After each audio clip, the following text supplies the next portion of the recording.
Order, order. The sitting is resumed. Before we start the business today, I would like to make a statement. Before I call the Leader of the House, I want to make some points arising from the Leader's announcements last night about the likely duration of hybrid proceedings. My priority, and the priority of all, I'm sure, is to ensure that those on the estate are safe while business is facilitated. I am working with parties to the Commission to ensure this duty of care is taken seriously.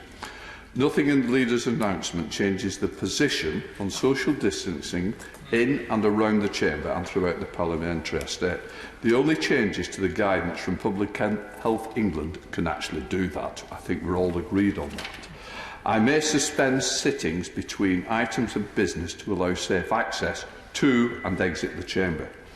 I am also quite prepared to suspend a sitting if I believe that the safe number of honourable members in the Chamber risks being exceeded. If the physical divisions replace remote divisions, they will take much longer than usual, probably around 30 minutes, possibly up to an hour, to ensure that social distancing can be observed. I now come order. The sitting, as I said, is resumed. I declare the question to be agreed to. Members up to say aye. The Leader of the House to do so. Thank you, Mr. Speaker, and thank you very much for your statement. It is obviously important that this House maintains social distancing in accordance with the guidelines. The business for the week commencing the 18th of May will include Monday the 18th of May, the second reading of the Immigration and Social Security Coordination EU Withdrawal Bill. Tuesday the 19th of May, motion to approve a statutory instrument relating to the draft Human Tissue Permitted Material Exceptions England Regulations 2020, followed by motion to approve a statutory instrument relating to the draft Victims and Witnesses Scotland Act 2014 Consequential Modification Order 2020, followed by motion to approve a Ways and Means resolution relating to the Finance Bill. Wednesday, the 20th of May, second reading of the Trade Bill, followed by motion relating to the membership of the Liaison Committee. Thursday, the 21st of May, the House will not be sitting. Friday, the 22nd of May, the House will not be sitting. I now call Shadow Leader of the House, Father Vaz. She's got 5 minutes. Thank you. Thank you, Mr. Speaker, and can I thank the Leader for the business next week, and can I thank you, Mr. Speaker, for your statement. I must admit I was alarmed to hear the Leader say yesterday Parliament was going to return physically. He said yesterday that we cannot ask people to return if we don't, but what he failed to understand is that we are working. We continue to work. Our casework has increased massively. We may not be in the Chamber, but we still are dealing with our constituents, as we always do when we're not here. Now, the House must lead the way in protecting the health and well-being of everyone who works in Parliament by following public health advice to the letter. House staff have done an incredible job, as he knows, setting up a hybrid virtual Parliament that ensures scrutiny of the government, but whilst limiting the number of staff and members that have to be physically present on the estate. So can the Leader of the House please explain why Parliament would contradict the government's own health advice by returning to business as usual in early June and allowing only physical attendance, and contradicting their advice that those who can work from home should do so? Can he confirm what assessment has been done to ensure that Parliament's move to physical-only attendance can be done in a way that fully complies with social distancing guidelines? And can the Leader say what advice he has received from Public Health England? Will he share it with all the parties? Has it been discussed with you, Mr. Speaker, the House authorities and the usual channels? And will he confirm that all the business next week will make use of the hybrid virtual Parliament? Is this a preview of the government's future policy? Can he therefore arrange on Monday, as a matter of urgency, for the government to make a full statement on its guidance for society as a whole for returning to work safely? And he will know that probably one of the best things to do is to ask each workplace to undertake a risk assessment so that staff can come back, employees can come back in a phased return. Let's remind ourselves that no one asked to stay at home. This is what the government asked us to do in response to a pandemic, and everyone has listened, understood the message, which is why people must be kept safe, Mr. Speaker. What the Leader has done is to further confuse the message, I'm sorry to say. Stay at home, stay alert to what? Work from home, come to work, come in on Monday, come in on Wednesday. It's like a comms hokey-cokey. We can all pull together, but we can only do that if the government provides us with answers and doesn't contradict its own advice. Now, I'm sure the Leader of the House will ensure there's a statement from the Health Secretary on testing in care homes, and given that the deaths have now risen to over 40,000, it seems no one knows whether it's the Department of Health, Social Care, CQC or Public Health England who is in charge of testing. Who is in charge of testing? Test, trace and isolate. We need to get the first bit right. Some of my constituents have said they haven't even got their test results after 8 to 9 weeks. So can we have an urgent statement on the crisis in testing and the crisis in care homes? Our councils have done what they've been asked to do to protect local communities, and yet we hear from the Treasury that they may have to make further cuts, that the Treasury is not going to bail them out anymore. But the councils have been asked to keep their communities safe. So please can we have a statement to ensure that they won't be financially penalised if they have done what they've been asked to do. Now, the leaders mentioned the liaison committee motion up for debate next week. It seems that there's no compliance with equal opportunities. Is the government really saying that only men that we want can apply? Of the paid committee chairs, 26 are men, 7 are women, and no BME. Why don't we just let the chairs of the committees decide as they have always done? Now, at FCO questions, there was no update on Nazanin, Anousheh and Kylie, who's mentally in a difficult place. They need clemency, and it is International Day of Living Together in Peace on Saturday, so could we have an update? And finally, Mr. Speaker, I too want to thank all our brilliant nurses from yesterday, many from around the world, some of whom have lost their lives looking after us. 70% of nurses who've died are from the BME community. 94% of doctors who have died are from the BME community. I hope the government review will report soon. We send our heartfelt thanks to their families. They gave their lives for us. Leader of the House. Thank you, Mr. Speaker. And may I completely concur with the Right Honourable Lady in what she says about those who are working for us and who have lost their lives during this terrible outbreak of the coronavirus, and the public service that is given by so many so courageously in going about their daily work.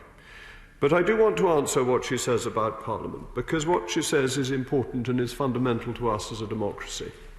The government's advice is quite clear. Work from home if you can.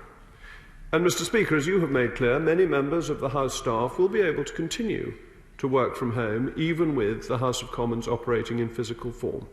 Indeed, very few additional clerks will need to be present on the premises.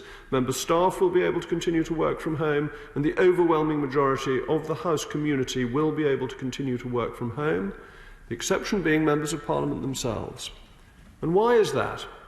Because the government's advice is if you need to go to work, you must go to work. And we see in this Parliament, in this House today, the ineffectiveness of scrutiny in comparison to what we see when this House is operating in the normal way. We have no flexibility of questions. The questions are all listed in advance. No ability for people to bob, to come in, to join in the debate. No cross-cutting of debate. No ability to advance arguments or take them forward. Simply a series of prepared statements made one after another. That's not the House of Commons doing its proper duty, its proper role of scrutiny of the government. But then there's the other side of it. Where are the bill committees? How are bills progressing? What is happening to the legislative agenda that this government was elected on in December? Or do we just ignore our constituents, ignore the voters and not get on with a proper parliamentary, a proper democratic system? The idea that our democratic system is not an essential one, is not the lifeblood of our nation, is not how the government is held to account in a time of crisis, is one that I think is surprising and extraordinary that it should be held by members of the opposition, that they should not wish to be here, challenging the government, holding them to account that they wish to hide behind a veneer of virtual parliament so that legislation is not progressed with. We have heard it.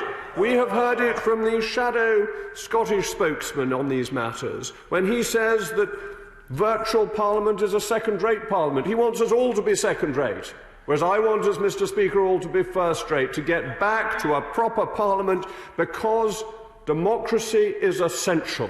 What we do is essential. Holding the government to account is essential, and delivering on manifesto promises is also essential. And that is what I hope we shall be able to do after we come back from the Whitsun recess, in line with what is happening in other parts of the country, that the intention is for schools to go back. How can we say to our school children, you're safe going back, some of them, but that we're not, that we're going to hide away while school children are going back? Is that the right message to give to our constituents, Mr. Speaker? Are we a people set apart, a special class, who are exempt from what the rest of the country is doing? No, Mr. Speaker, we are not. We are the leaders of our nation, and we have a responsibility, and that responsibility falls on us to come back. But we can observe social distancing. We can look at the chamber as it's set out. We can look at the division lobbies that have been arranged by you, Mr. Speaker, to make sure that the clerks are safe and that members are safe. This is the right way for us to proceed so that there is proper democratic scrutiny and legislation may be brought forward in accordance with the mandate that the British people gave us. Stay at home, work from home if you can.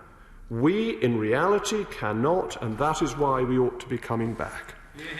Let me move on to some of the other points made by the Right Honourable Lady, particularly Nazanin Zaghari-Ratcliffe, which is a matter of concern to the whole House. And I do want to assure her that the Government is in contact with Mrs Zaghari-Ratcliffe and her family, and will continue to make decisions in line with what we believe will produce the best outcomes. Without providing every detail of what the consular authorities are doing, obviously Mrs Zaghari-Ratcliffe's temporary release is a welcome step. But we remain extremely concerned about her welfare and that of all our dual nationals detained in Iran. We continue to raise all their cases at the most senior levels. We will continue to urge Iran to ensure Mrs Zaghari-Ratcliffe receives any necessary medical care, and that her treatment so far has clearly been unacceptable, including the lack of due process in the proceedings against her. It's important that Iran is held to account, and we would urge the Iranian authorities to release her and allow her to come home. We now go over to Scott Mann. Scott Mann. Thank you, Mr. Speaker. Can I ask the Leader of the House for a general debate on tourism and movement of people?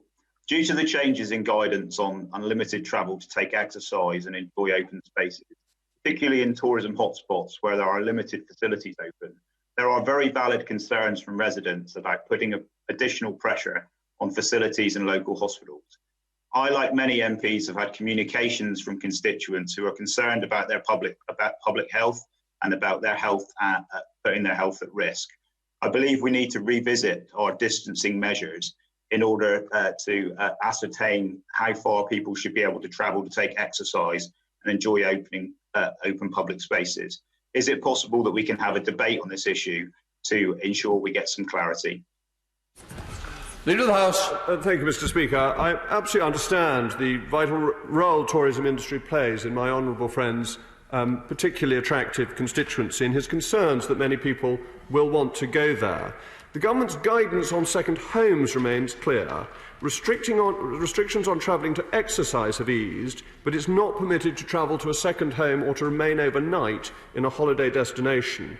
As we ease restrictions, everyone must continue to follow the rules. As the recently published command paper states, the Government will announce easing measures for different parts of the country in line with the scientific advice, and the Government's objective is to return to our way of life as soon as possible. But it's vital that we don't waste the sacrifices that have already been made, and I understand why that is a particular concern to my honourable friend. We now go up to north of the border with Tommy Shepherd. Tommy Shepherd. Thank you, Mr. Speaker. I should firstly make it clear yesterday that when I questioned the wisdom of going ahead with next week's recess, I was in no way suggesting that the staff of the House should not get the leave to which they are entitled. I was simply wondering whether, given the current emergency, it might be possible to do that without closing the business of the Chamber completely.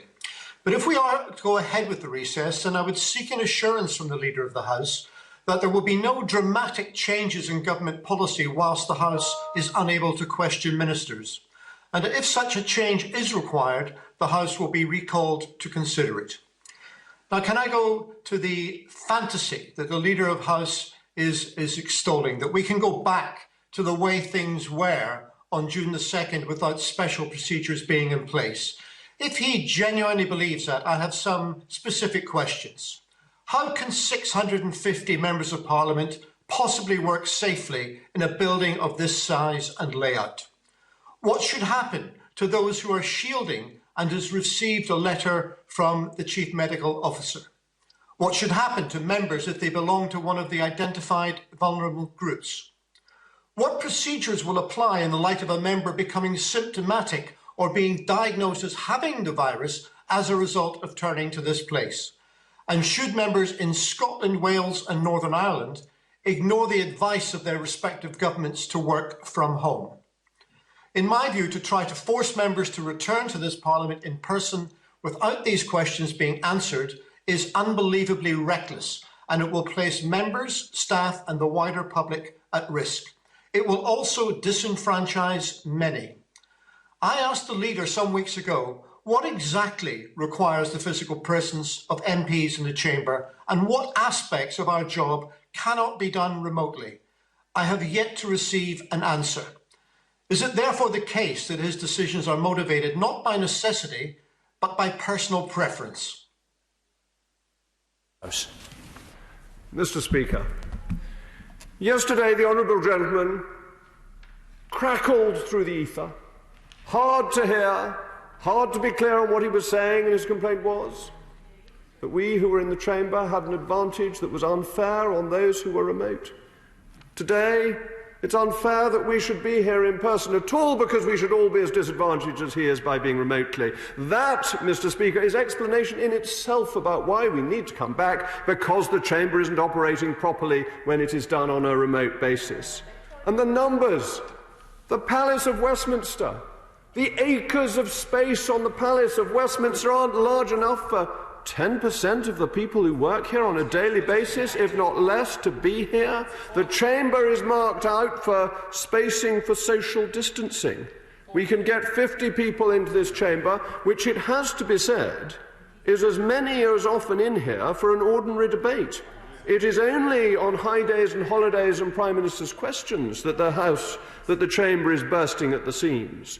There is no change, Mr. Speaker, as you so rightly said in your statement, to the social distancing advice. There is no change to the advice to member staff to continue to work from home. The numbers coming into this estate are a fraction of what they normally are because we have no tours, we have no commercial banqueting. We do not have the thousands, sometimes tens of thousands of people who come in every day.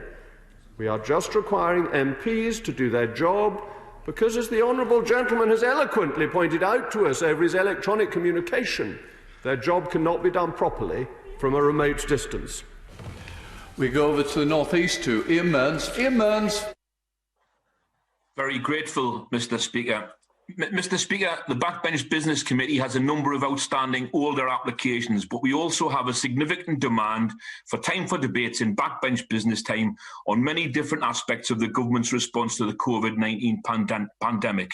But I'm also sure that members will want to do so in an environment that is safe for House staff, their own necessary staff and themselves, with the logistics of getting there from all points of the compass safely and efficiently having been considered in a comprehensive and safe, conscious way. Mr. Speaker, the R rate, the reinfection rate nationally, is between 0.5 and 0.9. However, here in Gateshead, the R rate is between 0.8 and 1.1, so we are not out of the woods. The verified cases per 100,000 in Gateshead are 478.5 per 100,000. In the Right Honourable Member's constituency, it's less than a third of that. We are all in very different situations. We want to come back, but when it is safe to do so. Leader of the House. Thank you, Mr. Speaker. I'm always grateful to the Chairman of the Backbench Business Committee, and I understand it is difficult for his committee at the moment with no time available for his debates. But the standing orders do provide a certain number of days each session, and over the fullness of the session, obviously the government will look to provide those. As he rightly says, there are differences across the country, and that is why the government is looking to having, as necessary, regional alterations to ensure that everybody is protected and kept safe. But that requires people to follow the government's guidance and to remain alert. Peter Byrne. Thank you, Mr. Speaker. Can I congratulate the Leader of the House on his speech at the beginning of this session, which he would have undoubtedly made from the backbenches as well from the front benches. Congratulations. We do need to be back in this House, sir, because we cannot do the job remotely. I cannot complain about the government not communicating properly. It's not possible when I'm on virtual. So could the Leader of the House ensure that we get back as physically as possible, as soon as possible? Could we have a written statement next week? And one other thing, will the Leader of the House confirm that in future all new government policy will be announced in this House first? Leader of the House. Mr. Speaker, I said yesterday carefully that I didn't expect to bring forward further virtual Parliament motions. It is important not to forget the word expect, because things could change, but the current expectation is we will be back physically after the Whitsun recess, and I note his point on government statements, which is, of course, in full accord with the Ministerial Code. We now have the final question from a virtual Jim Shannon from Northern Ireland. Jim Shannon. Thank you, Mr. Speaker, and thank you and all your staff for what you do to make this happen. Can I ask the Leader of the House if he could outline the proceedings of the Northern Ireland abortion bill, which was pulled from the schedule for debate in this week? And ever mindful of the Attorney General for Northern Ireland's legal opinion, will he further undertake to press the Secretary of State for Northern Ireland to allow this to be debated in its proper home and proper place, the existing functioning Northern Ireland Assembly? Leader of the House. Thank you, Mr. Speaker. I thank the honourable member for his question, and he knows that we had to make the changes to the business this week because of the interest in the COVID-19 debate. But he is also aware that there is a legal requirement to bring these regulations forward and have them debated. That is, of course, not a legal requirement for them to be passed by the House, which would be a different matter, and the House cannot be bound. The Secretary of State for Northern Ireland was in the chamber earlier, and I would ask the honourable gentleman to raise his questions with him directly, because what happens between this House and Stormont is going to be more a matter for him than for me. We come to the end of business questions. We now come to the remaining stages of the agricultural bill, designated for remote division.